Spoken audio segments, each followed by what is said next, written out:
if you're looking to grow out there and scale and raise capital and partner with other people, don't limit yourself to your own personal biases, right? There are people out there who are looking for the opportunity that you have.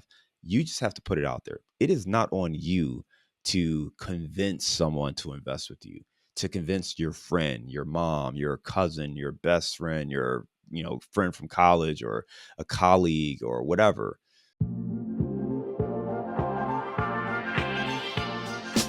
Welcome to the Path to Passive podcast, where we talk about building wealth and empowering lifestyle through commercial real estate investing for tech professionals. I always wish that other tech professionals reaching financial freedom had documented their journey along the way, so I'm doing it for the rest of us. Join us as we explore stories, many failures, and lessons learned along the way. I hope you enjoy and subscribe. Mr. John Casmon, thank you so much for being here, man. I was looking forward to having you on the show here, starting out on multifamily myself, going from single family, multifamily. Always great to have, kindred spirits here talk about multifamily stuff as well. And I've been getting more and more questions recently from colleagues I have, investors that are looking to invest. And so having you on here to talk about multifamily, kind of reset where things are and answer some of those questions for people that have been asking me those, I can relay them to you. Super stoked to have you here. Talk about a little bit about your background, how where you are right now on your multifamily journey. Like, what does it look like for you to be what you're up to? Now you got the podcast and some other things going on. That's pretty cool. Tell the listeners. Yeah, Stephen, great to be here today. You talked a little bit about it. To give your listeners a little bit of my background, I started off in corporate America. I worked in advertising and marketing, worked at some large firms, worked at General Motors, worked at some advertising agencies, and slowly kind of transitioned into real estate. And really, my journey is one that was, unexpected. I was at GM from in the time that we went into bankruptcy. So I experienced that firsthand.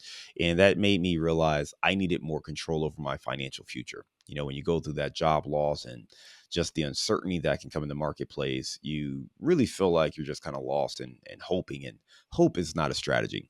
So at that point, I said, you know what can I do to get more control? Started reading and listening to different things and came across real estate, which I was always interested in, but I realized real estate was a thing that I need to focus on. So I ended up moving to Chicago. My wife and I started investing in small multifamily. First off with a house hack. We bought a 2-unit building, lived in one side, rented out the other side. That went really well for us. We bought a 3-unit building. That also went well. So now the steam's starting to pick up here. We bought this 8-unit building, commercial real estate project. And at the same time, I'm realizing that, hey, you know what? I think this is the thing. We can scale this. It's going from just a little side project to I think this could be the main thing. But my company I was working at ended up going bankrupt as well at the time. So that was completely unexpected. I remember I got a call from our New York office. And this was right after the holidays, and they called us and said, "Hey, what's going on there?" I'm like, "What are you talking about?" And they said, "Well, the bank is here. They're seizing assets. They're taking laptops, computers, they're taking printers, and they're just taking stuff." And I was like, "Whoa, let me call the CEO and find out what's going on." I called the CEO. He had no clue. He had no idea what was going on himself. And sure enough, that's what happened. I guess they didn't take care of their financial obligations, and the company was ended up closing. So that was really the last straw for me, because at that moment I had started investing in real estate, and I had a portfolio. I had a $1.5 million portfolio, and I had a decent amount of equity in that portfolio, but I didn't have the cash flow to pay all my bills, and at least not without the income from my job. So that's when I realized, you know what, I really need to think about real estate differently.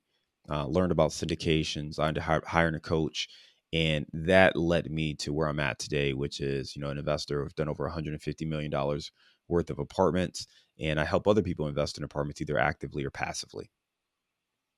Awesome, dude. I mean, it's I know the story gets condensed in Yeah, a minute, half, 2 minutes, but it's kind of like, yeah, that's like 10 years.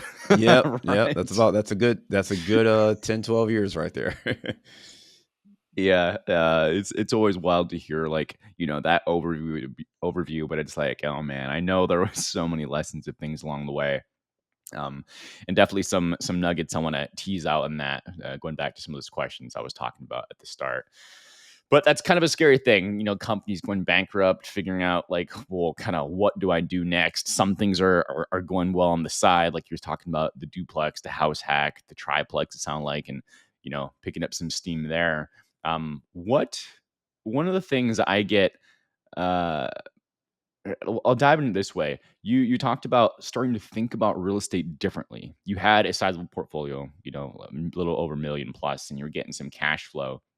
But it wasn't enough cash flow. It wasn't enough to live off of without really your full time job, your W-2, to help to supplement, right, the lifestyle, keeping the lights on, so to speak. What was that lesson of, and the shift? Was it focusing in more on cash flow versus having net worth, or what was that? Can you kind of elaborate on that part and how you got to that realization?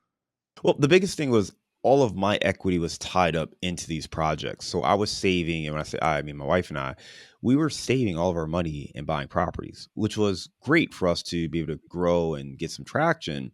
But when you're saving $100,000 and you only make, $150,000, and you're saving that and you then turn around and invest it into a property, well, you're right back to zero in your savings account. So the challenge for me was, how do I continue to invest in properties, but not drain my savings account in the process? So I have flexibility for life's emergencies or property emergencies that may pop up, or another Hmm. investment opportunity that looks really enticing. Because at the time, we would save buy a property, and there was no point of even looking at deals because I was back to zero in my savings account.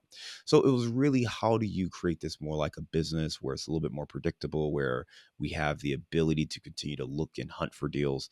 And that's what warmed me up to this idea of working with other investors. Up to that point, I did not think it was right for me. I spoke to people who had raised money before, and that always felt like something for them, right? Something for other people, but not for me. I didn't come from money like that. My friends and family were not certainly investing in real estate.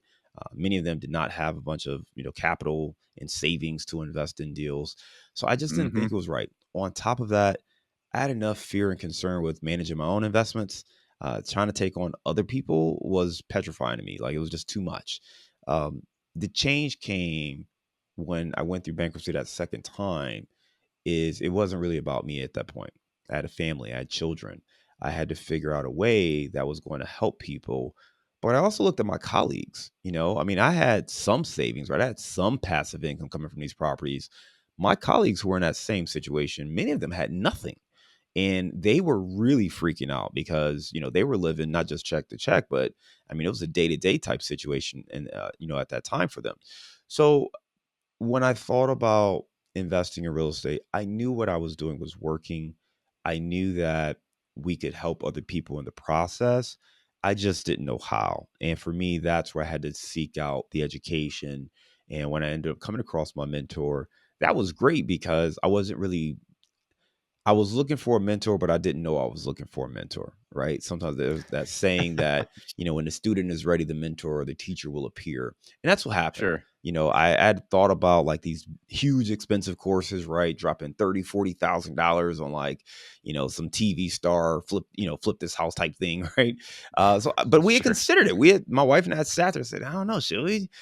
So when I Hmm. met the person who I ended up hiring to help me, it was an easier decision because, one, the cost wasn't as crazy, but two, it was it was clear for me of what I needed. I needed help learning what I didn't know. I knew a lot at a pretty good foundation, but I also knew that I had a little bit of luck that was on my side. And you can't plan to just be lucky every time, So I knew, No. like, okay, I know this worked. I know some of the reasons why it worked, but I wasn't confident that I could replicate that and scale it and repeat it every time I went out and did Hmm. an investment. So I needed someone else to kind of help and guide me through that process. And that's why I hired a mentor. Yeah, there has to be a level of certainty there too, especially when you're talking about taking care of other people's money. No doubt, right? And so that was maybe one of those, um, I want to say, maybe unformed questions that you were talking about having. It's like, how do I make sure this is repeatable, right? So you went, I mean, you gave a lot of story there, and I love how you're kind of leading this because it's just it's organic and it's natural how the story unfolds. But I want to go back to that principle because I think it's so key. Were you talking about um, you had they had the equity. Was it a shift to thinking about more cash flow that you could take? That was there more of an emphasis on cash flow for you There was at any definitely, point? yeah, there was definitely more emphasis on cash flow. I think part of it also was just looking at not draining our savings, right? So as we were Mhm. investing, we were focused on cash flow with our investments. So they were cash flowing, but think of it this way, right? If I put $100,000 down on a project, and let's say it delivers a 10% annualized return, that's $10,000. That's you know what, $833 a month, I believe, right? If the math is right. Mhm. That's a solid return, right? A 10% annualized return is good. The problem is I had to put $100,000 down of all my money, and it's everything, right? And I'm also doing all the work. So if everything I have is tied into that, it makes it really hard to scale and grow and kind of build this into a bit of a snowball. Now, if I could say put half of my money in that and then go out there and find another deal and bring in a partner, there were ways to kind of scale and grow that way. So I think part of it for me was just to say, how do I do these deals without putting, 100% of my money in there? And also where I can partner where maybe someone else is investing and now I'm getting compensated for the work that I'm doing, which is why JV deals are so attractive to people, right? If you've got one person who has the time, they have the energy, they have the knowledge. Maybe someone else has the money, but they don't have the time, they don't have the knowledge, and they're not really interested in being a landlord. Well, that could be a great partnership. Maybe it's 50-50, maybe it's a different structure, but now this person is really making money off of their time and their skill as opposed to just their money. Back then, I was investing everything. I was doing all the work. I had a full-time job. I had two small children. Like it was a lot. So, yes, I was making a solid return on my actual money, but when you factor in the work and the effort and everything else that I was doing, the return really didn't match the level of true investment I was making into the project. Got it. Got it. That makes a ton of sense then. I just wanted to tease some of that out because some of those that slightly deeper dive helps the listener think about, well, what is the strategy that works for me? And ultimately that's kind of what we want to do, right? Make sure that it's okay, that's enough. Those seem like the right things. How do I keep going down that course and continue to ask more intelligent questions as we go? And so you were talking about JV, but then you also talked about learning syndications. Yeah. And did you end up continuing down that route of helping out coworkers, other colleagues, people that you knew who had maybe some that could go into bigger properties? So it's a great question. So in my head, that was the plan, right? That I was going to go out there. I was going to start investing in larger deals. I was going to bring in some of the people from my professional network, colleagues, former clients, people like that. That is not what happened in practicality. So what ended up happening is I would reach out to these people, and they would say, "John, that's great for you. Great for you." And I was like, wow, that's interesting. I thought these people would want to invest with me. I was well respected, had a lot of success in corporate, won a lot of awards. So I kind of assumed they would, but I realized a couple of things. One was people that you work with, they know you for that, right? They know you for the work you do. So when you go from John the marketing guy or John the advertising guy to John the commercial apartment investor, that's a transition for people. Even for some who have seen you, it's a switch for some people because they know you as this guy. So it's a little bit harder for them to transition and see you, especially out of the gate. Eventually they will, but out of the gate, it's a little harder. The second thing, though, and the more important aspect, is many of those people weren't looking to invest in real estate. And the flaw in my initial logic was assuming that everybody saw what I saw. Real estate's this Sure. great wealth builder, is the most proven, tried and true proven ways to create wealth Yep. in this country. Yes, the stock market is there, but when you think about real estate, like that's the way to really exponentially grow your portfolio and your personal wealth. And I assumed everybody would understand that and get that. What I didn't factor in is people's inherent relationship with real estate, particularly if you were someone who had lost deals or hated being a landlord or anything from that standpoint. Most people don't really want to be a landlord. Even landlords don't Hmm. want to be landlords, Yep. right? Most of them don't. We just recognize the benefits that come from owning real estate and commercial property, even residential property, and we're willing to deal with the headaches that Hmm. come with that. So for so many people, there's such a big disconnect. And yes, I know real estate can help me generate wealth, but it feels risky, or it's just not something I'm familiar with, or it feels complicated. So a lot of people were not really open to the opportunity because of their own relationship with money or their own perceptions of what it meant to be a real estate investor.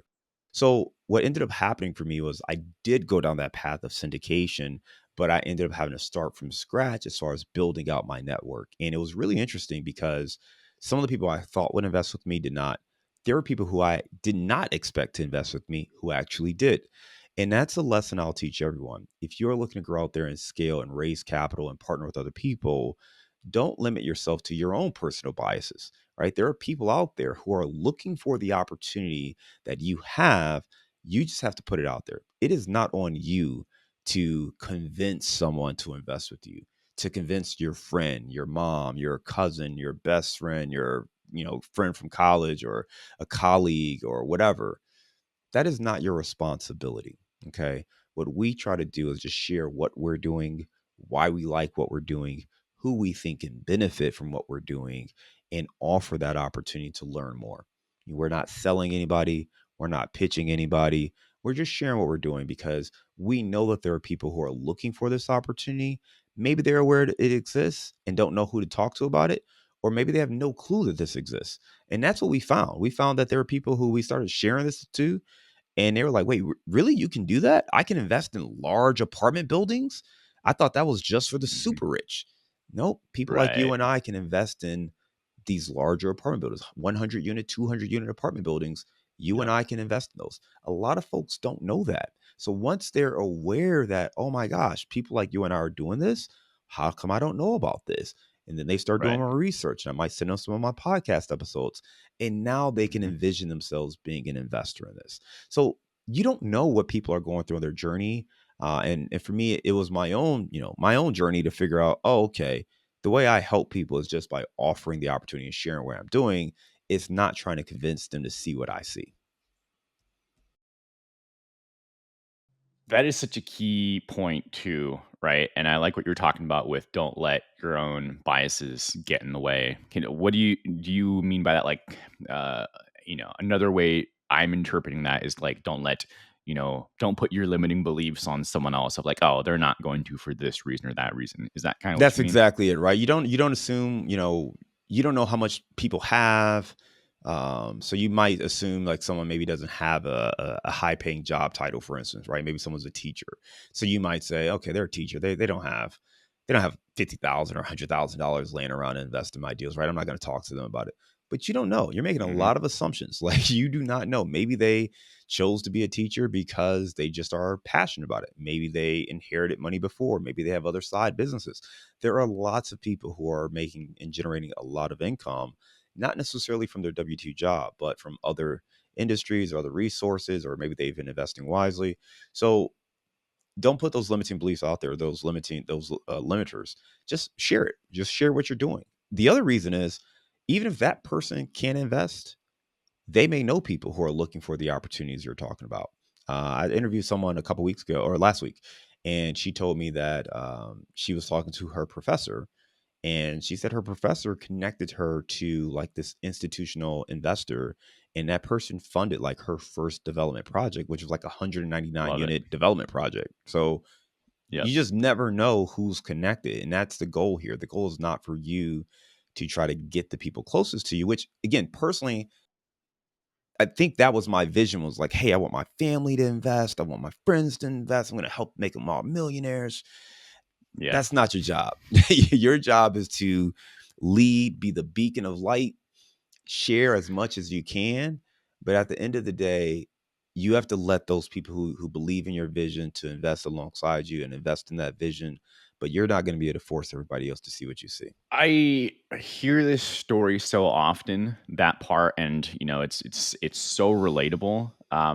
It's such a massive life lesson. I think that we anyone who is wanting to do a thing kind of has to go through that rite of passage, right? Of just don't try and convince people, like just do this thing that you believe in, that you know you're getting results in, and just like you were saying, it's um not to diminish this at all. It's more of like this is what you're talking about is kind of like that universal truth of like you know, um, yes, it's good to have show other people the excitement, but it's the people that are looking for are going to be like, oh man, that's the thing. Like, tell me more, John.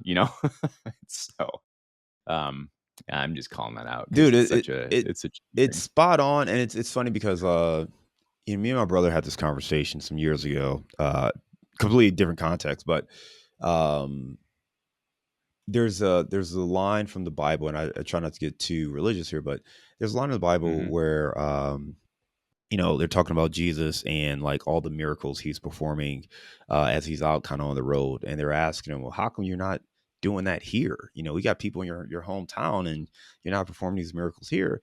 And his comeback is, because y'all see me as the kid you grew up with. You don't really believe in me, right? You see me as this version of the kid you went to school with or whatever, and you don't see me as this person that I am. And I think that's so important too, because until you demonstrate the knowledge you have, they're going to see you for, again, that person you were. And maybe they don't recognize how brilliant you are. So that's something that is always important too, is like when you're surrounding yourself and you're trying to grow and you're trying to do something big, you got to change your network and your environment, because there will be Hmm. people who recognize your values and your talents right away, and they will uplift you and they will push you to be great, and they will help bring that out of you. But if you're trying to share that in an environment with people who um, they don't see that, they don't aspire to that, well, they're just going to see the flaws, and they're going to dissuade you from even pursuing those aspirations. And as you're trying to get that going, they're not going to believe in you. They're going to tell you things like, "Ooh, that seems risky," or "Ooh, Hmm. your cousin such and such tried to invest in real estate and lost, $50,000." Like, they're going to Yeah. see every risk, not because they don't like you, not because they don't want to see you succeed. A lot of times it's out of fear. It's out of fear. And if they weren't able to do it, or if they haven't seen people that they know that were able to do it, then they don't believe that it's possible. It goes back to like the 4 minute mile. So, you Hmm. know, for years, no one had ran a 4 minute mile. And then, in I think it was the 50s, one person broke it. And then, like, Roger Bannister. a Yep. month later, the second person did it. Now, how is it possible that for the entire history of mankind, no one was able to do it? I know. Roger Bannister They're does like, it a month bam, later, bam, right? bam. Because he was able to see it. Once you can see that it's possible, now you know what to do. You can go out there and do it. And it's the same thing here, right? It's investing in larger commercial real estate may feel scary for some people if you don't know anybody who's done that, at least no one in your network, in your circle. But once you're Mhm, able to identify someone who's done that, and you can learn their process, you can learn how to do it, you can maybe even partner with them, well, now it becomes feasible for you.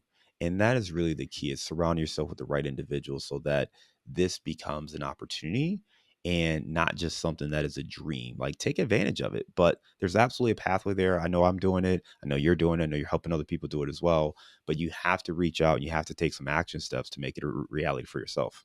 it's so true. I wanna kinda tease on 2 parts here. One was, you're talking about really, even on your path, it was you didn't know anyone. You had to start from ground zero to build the network. The people that you thought would invest in, and then a bunch of other people that you didn't think would invest actually ended up doing so as well. And so there was, if I can call the shot here, an identity shift for yourself to making that happen, right? Going from that. And similarly, the parallel is maybe someone like you're talking about who hasn't invested before, or has some experience with real estate. I know I talk to people who have bought maybe one, two, or three rentals, but they haven't explored or thought about investing in something bigger, like apartments or multifamily, and even knowing that that's a thing. And that becomes a transformation of identity as well. Like, oh, I can be someone unconsciously that can invest in this, and it just kind of flips. So walk me through, your transformation um of and you're thinking of how you went about to um really building your network from zero. But it's real, I'm really wanted to focus, the story, but that transformation, right? How you went about to like, oh, I can absolutely do this and step into that's what I do now. I'm looking so that the listener can be like, okay, well, I this is how the steps that I can take as well to becoming, someone who does this from a new investment perspective too. Yeah, you're talking about a couple of concepts here, right? So one is that identity shift, and I would say part of what held me back, and I know holds back so many investors, if you're actively trying to do this and raise capital, it's this imposter syndrome, right? If you've never done it, you're sitting there like, well, who am I to go out there and raise money or get other people to invest with me? Hmm. Like I barely know what I'm doing, right? And do I know what I'm doing?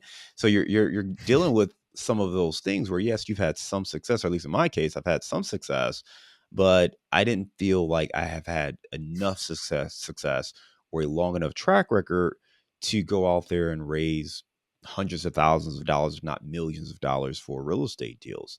This Hmm. is where surrounding yourself with the right people is absolutely critical. For me, getting a mentor was key because now I didn't get to ask myself those questions as much, right? I could ask myself those questions, but also had someone told me, just do this. Stop thinking and just do this. So now I'm taking action, right? And action solves so many issues, right? If you're just taking actions, Yes, it it does. does that.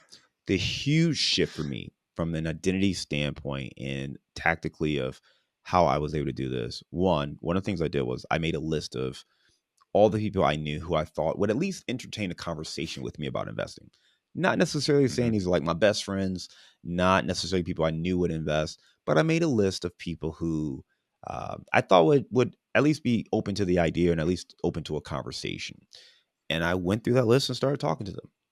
And we ended up on the first deal we did. We It was a 192 unit deal. I have some partners, so I had a smaller role on that one. It was a $16 million deal. We raised $6 million, and I brought in about I think right around around I think right around $500,000 or so to that deal. Um, Awesome. and we had 7 investors, and the huge shift for me. One, getting comfortable just talking to those people and sharing what I was doing and having people actually excited about the deal. But in that process, right before I made the decision to do that deal and partner on that deal, one of those investors came back to me and said, "Hey, you spoke to me a couple months ago about investing in real estate and investing in apartments. Where are these deals, man? Like, I'm excited, and you haven't shown me anything." And I was looking, I just didn't see anything that worked, right? So then these partners, they came across a deal that made sense for them. And I said, listen, I've got investors who are looking. I think this looks great. Are you open to a partnership? And they said, you know what, we are. Why don't you come on and partner with us? And you can take this aspect, we'll do this aspect. And we made it work from there. Hmm. When we closed on that deal, that investor said, thank you. And I said, I was about to say thank you. And it dawned on Right. me. We're really adding value to other people. See, up until that point, Mhm. I've been so fixated and focused on what I was going to get, how I benefited, what I needed, that I didn't really fully understand the service, the offer that we were providing to those investors, right? I felt like I was trying to get them to invest with me as opposed to understanding that I have something of high value that can help them. And when you Mhm. step back and understand and believe it, you got to believe it. A lot of people don't believe it because they don't believe in themselves. And that's where the issue is. Now I can tell you, I've been doing this for 7, 8 years now. I've done $150 million worth of apartments. When we bring a deal to the table, you best believe we've done a ton of work. We've done a lot of due diligence. We got a great team. We know the markets. We understand the business plan. We know how to execute. There's a lot of effort that has gone into building the team, the knowledge, the expertise to go out and execute. There's a lot of value in that. Mhm. You cannot replicate this by yourself. You can't. I'm full time in this. I've been full time for 5 years in this space. You are not going to 6 years in this space. You're just not going to do this on a level that we can do it while working a full-time job. You can't. You can't go through all of the trials and tribulations and issues. You can't go through the various contractors and revise your processes and systems to you just can't. Not part-time.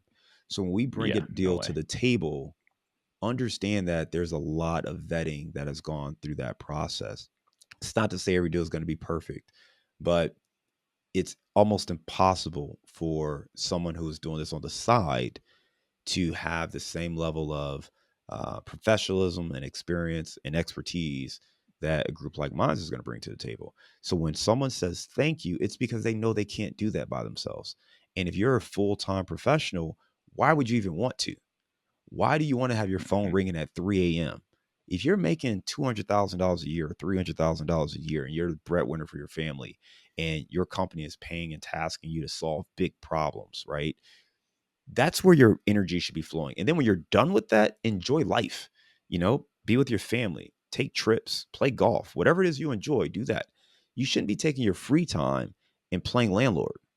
Like that is not what life is. And that, quite frankly, is the real thing. We didn't get into the details earlier, but that is the thing that really opened me up to this other life. I had the 3 unit building I mentioned. There was a summer day at my first tenant turnover, and I brought in some painters. They quoted me $700 to paint. And I was like, $700. First of all, this is about 11 years ago. So for context, and they said $700 to paint. I was like, "Are y'all crazy?" I said, "Man, I'll paint this Right. myself for that." What? I'm like, paint's like what, $30 a gallon. I had to get a couple brushes. I'll do this. Well, let me tell you something. I was there all day Saturday. In my mind, this was going to be a 2 hour Right. job. Well, I got to clean the walls first. I got to patch them. I got to patch the walls up first, and I got to scrub them down. I got to sand it down. I got to do a coat of primer, and then first coat of paint, second coat of paint. Well, I remember around noon. I think FaceTime had just came out, or so I think I FaceTime my wife, and she was at the park with my kids. My Mhm. we had a newborn son. He was like, I don't know, he's like maybe 2 months old or something like that. And I'm sitting in this hot apartment with the heat Mhm. off, no AC going right now, um, and literally waiting on paint to dry. So I'm staring at a Stripping wall. walls. I'm staring Yep. at a wall, waiting on paint to dry so I can do the second coat while she's at the park with my kids on a Saturday. And by the way, I'm working full time too. So this is like my day off. And I'm like, Yeah, what yeah. am I doing? I was supposed to be investing in real estate for passive income, to generate wealth, to do all of these things, but I really Right. got a part time job. That's what I Right. got. And Right. that's when That I was the said, promise, right? yeah. So I'm like, I'm not doing this right. And that's where these seeds start. They plant and then you don't know when they're gonna get watered again. But that was like one. And then like again, a few months later, it started to come like, this is why I don't enjoy what I'm doing right now, guys. So it all kind of came together from there. But I'll say that to your listeners, right? We all know real estate can help you create wealth. However, most of us don't want to be landlords. There are strategies where you do not have to do that. You don't have to pick and choose. You don't have to just bite the bullet. You can invest passively in syndications. There are other strategies as well, but I believe in multifamily syndications. There are other commercial real estate syndication deals where you can get the same benefits of being an owner without the headaches of being a landlord. And if you are a high net worth individual, I think that is the most efficient use of your time. If you absolutely love that, by all means, figure out how to be more active. Go ahead and do that.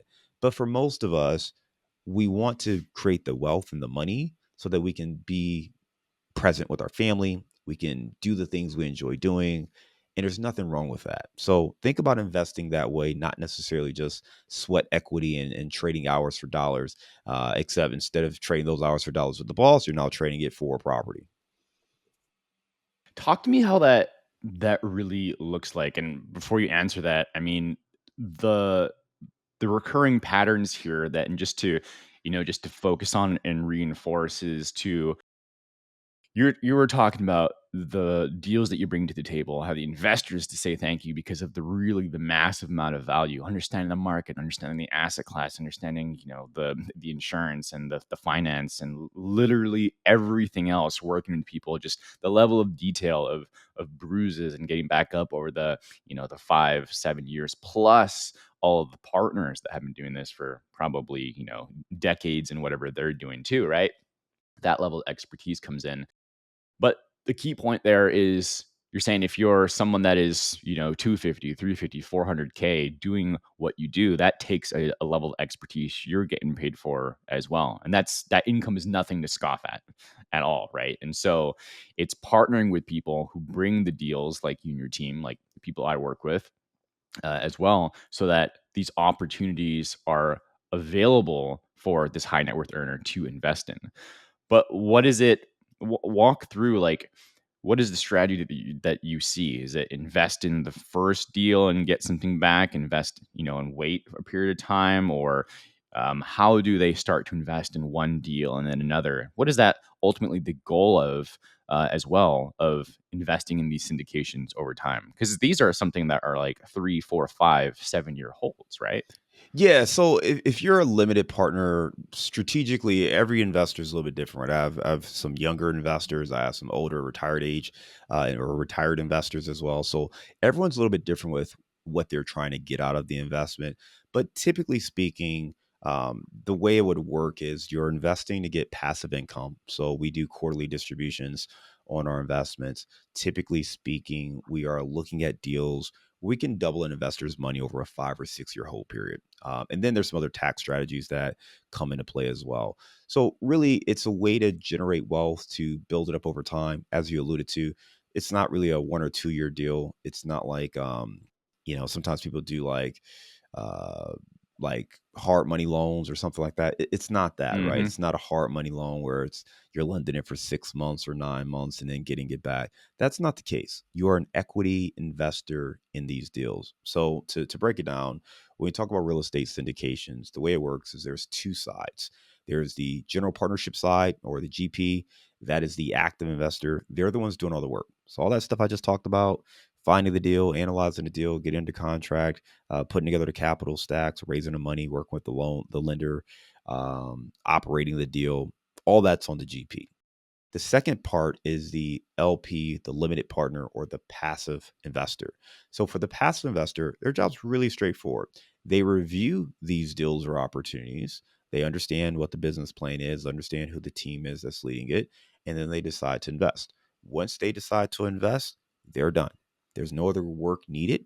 It's very similar to investing in a stock on the S&P 500. So you buy Apple shares. Once you buy those shares, there's nothing else for you to do, right? You're going to get the distributions or the dividends when they're distributed, and you can watch that value of the stock go up or down. Now, in that case, you get a chance to decide when you sell. In our case, you don't get that decision. We're going to make that decision on the team's behalf, but you don't have any work to do. So all of your work is upfront. It's reviewing the deal, it's understanding who the operators are, understand the business plan, and then you make that decision. So if you're an LP, you're thinking about investing, a couple of factors you want to keep in mind. So one, what is your strategy? How much money do you have to invest? Invest only what you're comfortable losing. And I know that may seem scary. No one ever wants to lose money, but I say it that way because you don't want to overexert yourself. One of the issues that I faced early on was I was putting all my chips in, right? So I had Mm-hmm. retirement accounts and stuff like that, but anything in my savings account, I took it and I shoved it all into real estate. And it worked out well for me. So that's great. But in hindsight, I think that was part of the issue I was facing is like when I lost my job or when that company went into bankruptcy, I was like, well, all my chips are in real estate. They're not Right. lost, but I can't touch them now, which was the issue that I had, right? So you want to make sure that you're not putting everything in. Make sure it is an investment. You're putting it in. You're expecting to go up. Now, in our case with the real estate syndication, we like deals that are already performing and making money. Okay, we're trying to mitigate our risk as much as possible. Every investment has some level of risk. I want a property that it's already standing, it's already 85, 90, 95% filled and making money. So tenants are paying rent. And we're just coming in with a plan to increase the profit potential. So it's not something that's distressed. It's not something that is, ground up development. We want something that is already making money so that, it's more predictable. And one thing that I've realized, and I think people, when you spend more and more time investing in commercial real estate, it will become clear, is you're really buying businesses, and that may Mm-hmm. not be clear to people, but you're buying a business. And when you're buying a business, you can look at the previous year's financials or the previous 2 years financials, and you understand how that business is performing. So you have a pretty good indication of what the demand is for the product and how that business will perform for the next year. You'll also identify ways to increase the value of that business. And that's essentially what we're doing. Okay. It's not, I know it's real estate, but the difference in single family properties and commercial is we're running a business. I've got a professional team. Businesses for sure. I got a professional team for all of the services that we need. We're looking at the operations. We got a dedicated staff to oversee the day-to-day operations, and we have put together a plan to increase the profit potential and drive those operations. And by the way, we've got a track record of doing that across multiple projects. So we know what works. We know what to look for. If this goes wrong, we know what levers to pull, and that's what we're doing. So it's not just investing. Obviously, it is, but I think the more important aspect of it is it's running a business. And if you've run a business and you understand how to think about the business aspects of it, it becomes a little more straightforward in how to drive it. Now, the challenge is you only have so many units, right? So it's you can only sell so many products because that's what's there. In other businesses, you can always produce more. Well, we don't have that. You got a 100 unit building, you have a 100 unit building. There's some other levers Yeah. you can pull for other income, but your goal is really to maximize those 100 units, and that's really what we're doing. So if you are looking to invest, I would say, first of all, think about what your plan is, what your strategy is, what your risk tolerance is. And then you definitely want to understand the business plan and make sure that it fits your level of risk, your level of tolerance, and your time frame. Yeah. Time frame, and also be realistic about the amount of time that you have to spend on these type of investment. Yeah. Because like you're talking about, this is, for someone that is doing this full time, this is what they're doing full time. And if you're working 40, 50, 60 hours a week, you can't do this at that same level of professionalism. And really, even if you were to nix this is how I make this comparison when I talk to people as well. Even if you were to stop your, your 3 year, whatever your salary job is right now, your 250, 300K right now, and go into full-time commercial, you probably wouldn't make your first dollar for for a little bit there. Definitely not immediately to get up to par where you were before. And so it's like it's the, if you're considering, then do invest in some funds or some syndication so that you can learn along the way. And if you do want to choose to go more active over time, then at least you have learned along the way. It's a little bit different of a learning path than, hey, I'm going to go buy a single family home and we'll figure it out. Right. Yeah, and Stephen, to that point, I think you've got to understand your plan. So some people they say, "Hey, I want to quit my job in 5 to 10 years." Okay, great. So I told you, typically speaking, we're trying to double your money over that time frame. And I don't know how much money you need, but to your point, let's say if you were to invest $100,000, let's say you make five, you're able to double that in 5 years, right? So now you got $200,000 coming back. Well, now maybe in 5 years you have a big enough egg there, a runway to go out and leave and do whatever else it is you want to do, whether it is your own job or your own business. But I do think it's important for people to understand, like, when you're investing, you're typically putting money out and then you've got to wait to really get paid. You certainly get cash flow through the whole period. But, if you're going to, like, again, the challenge I faced was, well, you put $100,000 out. Well, I don't have access to that $100,000 now, right? It's still an asset, but I'm only getting like $1,000 a month or $800 a month back at this point. Would you rather have $800 a month or $100,000 sitting in your bank account? Right? Most people would rather have the 100K.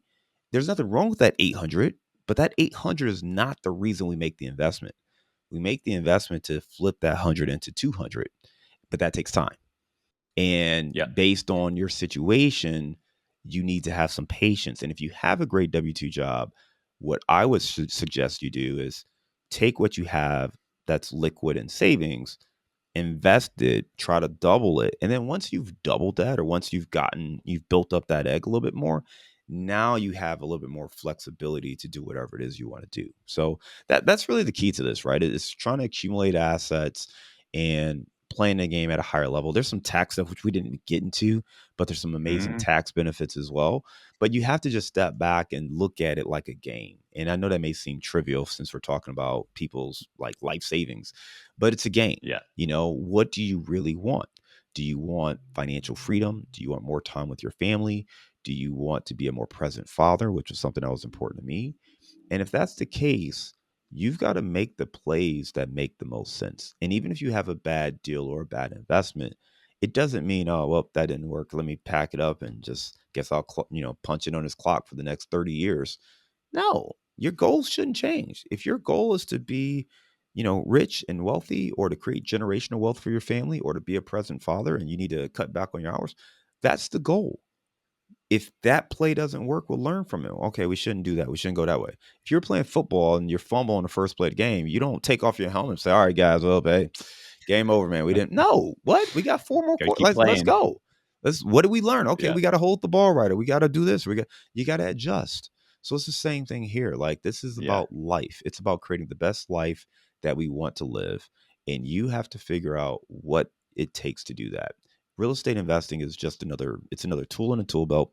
Okay, it's just another play. So if it can help you, great. And I think history shows and the data will show you that it is one of the best tools to help you. And if you can align yourself with people who can help get you further than you are today, it's a great tool. But you still have to commit to play the game.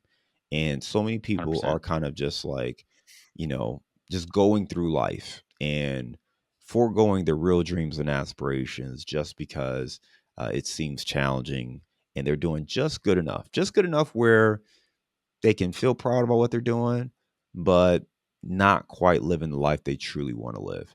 And you've got to take advantage of that and take control of your future. And real estate is just one of the ways to do that.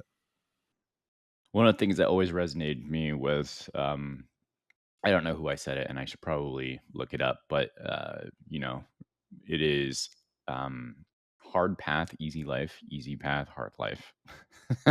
There you So, go. uh, that one. I think one other thing I just want to double click on for as a strategy, because You you you are covered definitely in so much corporate, there. bro. My wife said that to me a few times, and I said, "Double click, what?" And she was like, "You haven't heard that term?" I said, "I have no idea what you're talking about." She said, "Double click," Uh, and I'm like, "Oh wow." She was like, "John, this is a common term." I'm like, "I have been out of corporate way like." I guess this is a good thing, but I've been out of corporate whenever that became a saying, because I had never heard that before. But I'll hear her say it and hear you say it now. I'm like, oh, okay, I guess it is something people say. that's probably true. The reason why I say it is because I've been working computers since I was about 11. There you go. So, I think my reason is a little bit different, but, but but I hear you. I hear you. Is the strategy of, if you invest every year, like year one, invest a 50K, year, and that will double in the 5 years. Year two, invest another 50K, and so forth. That's how it also stacks year over year. As a thing. Yeah, I would say too, just being patient as well, right? Like, there's going to be ebbs and flows with the cycle of anything. Don't panic. When times are like, the great thing about real estate versus, say, the stock market is, with the stock market, you can see the exact value any day you want. You go log into your account and you can see what the value is of your portfolio. With real estate, the values really only matter on 2 days. It's the day you buy it, the day you sell it. And if you control that second day, you're going to be fine.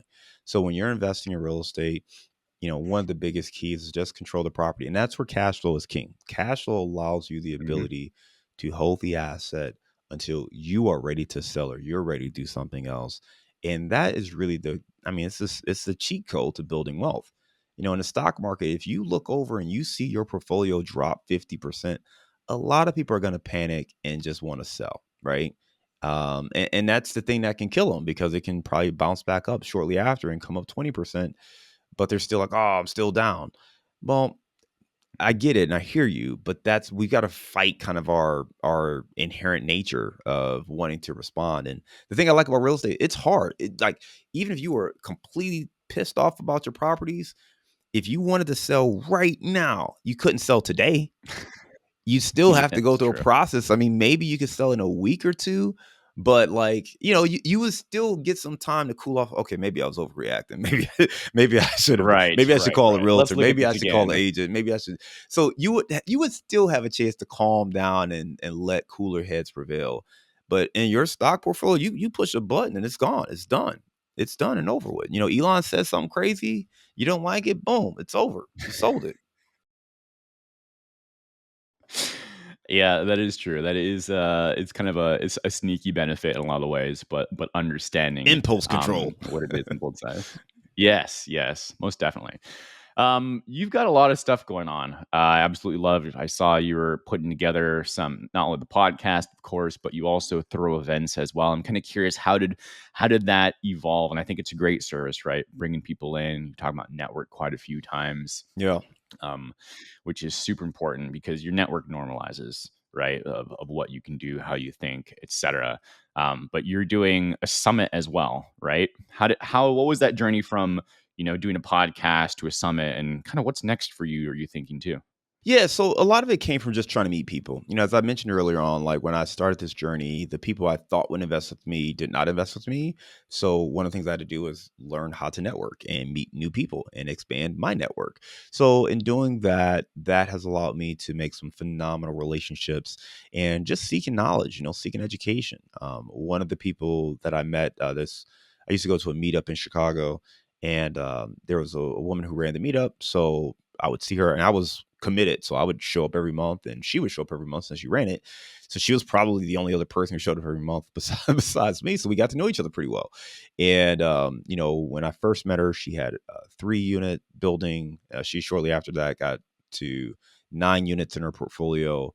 And I would say about a year later, she went from 9 units to 90 units. And I said, oh my gosh, how is this Yep. possible? So I asked her to breakfast. We went to breakfast. I'm fully expecting her to tell me that she had a rich uncle die or something like that, and she didn't. Man, she said she had these investors who reached out online and they wanted to partner with her. She was reluctant at first, but ultimately did it. And they put up the money, and she found the deals, and she manages the deals. And that was that first seed that was planted on raising capital in Hmm. OPM. And I say that because she was doing her meetups, and I saw how valuable that was for me. They were a little further out into the suburbs, and at this point, I started to have my kids, so it was kind of a journey for me to get out to those events. So we ended up launching a meetup in the city of Chicago, so the Chicago Multifamily Club, which is still running strong today. And I had my meetup, she had her meetup. We were out at a conference together, and we had this bright idea to do a conference in the Midwest in Chicago. And the next day, she had a framework for it. We sat down that next Monday and mapped it all out. And Oh, within about 4 or 5 months, we launched that first conference, so the Midwest Real Estate Networking Summit. So that's an awesome event. We're to we put a pause on it for right now. It's not really a great environment for events. We put a pause on it. But for me, it really comes down to meeting people and having a true passion for helping other people.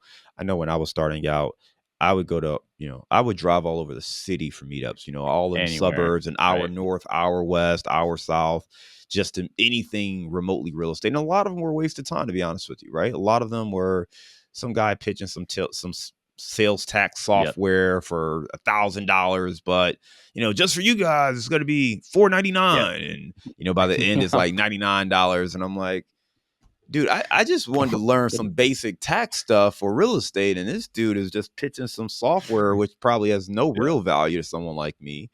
So, you go through that. And I just realized, I wish there were events that were geared towards people who just want to learn. And I get you got to make money and pitch. I got a coaching business too. So I get it, right? Yep. There's an Yep. economic component to this, but I also believe in truly educating people and helping people. And maybe I'm just, Service. yeah, but my philosophy is if you're able to help people and show them your value, then they will they'll be happy to do business with you when it comes to, if they're the right fit when it comes to that.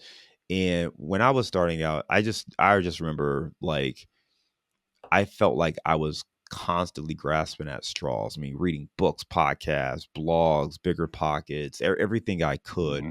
and I had to piecemeal all of this stuff to figure out how to invest. And that's why, again, when I met my mentor, I was like, okay, well, this is great. This is someone who actually has a process for this, and I don't have to look at 50,000 different resources. And I have one person I can call with my questions and answers. So that was really important. So for us, it's how do I be of service for those people looking to invest in real estate? How do I make sure that we have the right I don't say products, but we can help people in the right way. So we've got our podcast, which is Multifamily Insights. We've done over 700 episodes of that show. So that's been running strong. You could check that out anywhere you listen to podcasts. On top of that, we do have a multifamily mastermind group where we get together, we do group coaching calls, we bring in expert trainers to talk about specific topics like how to structure deals, SEC filings or things to watch out for, how to raise capital, underwrite deals, all that kind of stuff we get into. And then we do some one-on-one coaching as well. If you need help, you want white glove service, somebody to walk and look at all your deals and help you out, we can help there. And then separately, if you just want to put your money to work, you want to invest in deals. That's the core of our business, is buying and investing in multifamily deals. So we've got a new deal we just introduced. We're super excited about that one up in Columbus.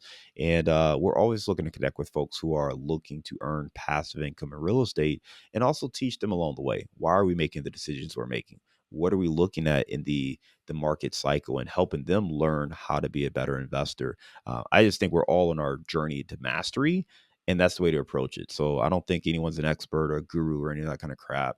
Some people just know more because you've been in it longer.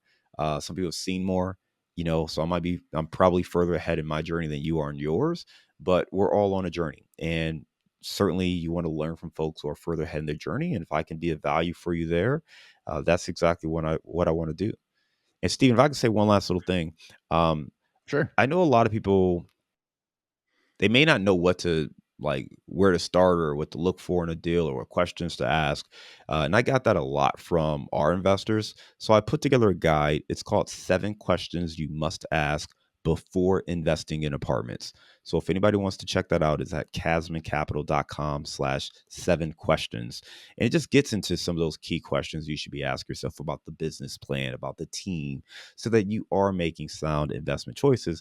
And while I wrote it for apartment investing, I think much of it is applicable for commercial real estate and, quite frankly, for any investment, because it's more about how to think about risk and how to identify if the appropriate level of risk has been identified and mitigated and what that plan is. But again, it's a guide that I hope can help some of your listeners make more sound decisions when it comes to investing. Yeah, I appreciate that. Like I was telling you about before too. I mean, we bring on, everything here from mobile home parks to RVs to, I'm doing a debt fund right now, and other stuff too. So all those types of resources are super beneficial. I'll make sure it's in the show notes too, of course. What was the name of it again? Yes, it's 7 questions you must ask before investing in apartments. Okay, awesome. And for John Casmon, dude, thank you so much for being here. Yeah, I think, like I said, this is going to be a great reset for so many people just listening in, learning. Anything else you want to mention before we close? Just take action. Ultimately, you're never going to know everything. Don't wait until you feel like you've mastered multifamily. I have not. I'm still on my journey as well. So don't Mhm. think you will. Get about 85% there, and then know where to go for questions with the other 15 or the things that you're not anticipating, and just take action. That's really the key. Cool. And I mean, you talked about the podcast. Other where would you like people to reach out if you had one specific place to connect with you at? Yeah, you can always email me. John@casmoncapital.com is my email address. So you can email me there. Otherwise, check out the free resources, the podcast, Multifamily Insights, and then at the 7 Questions Guide, which is at casmoncapital.com. Outstanding. John, thanks for being here, dude. Absolutely. Thank you for having me. It's a great conversation today. Thanks for joining us on another episode of Path to Passive. We love connecting with our listeners and those on the path to architecting their wealth and improving their lives. Feel free to let us know what topics you'd like to see in future episodes. Get in touch with us through email or Instagram. See you next week for a new episode.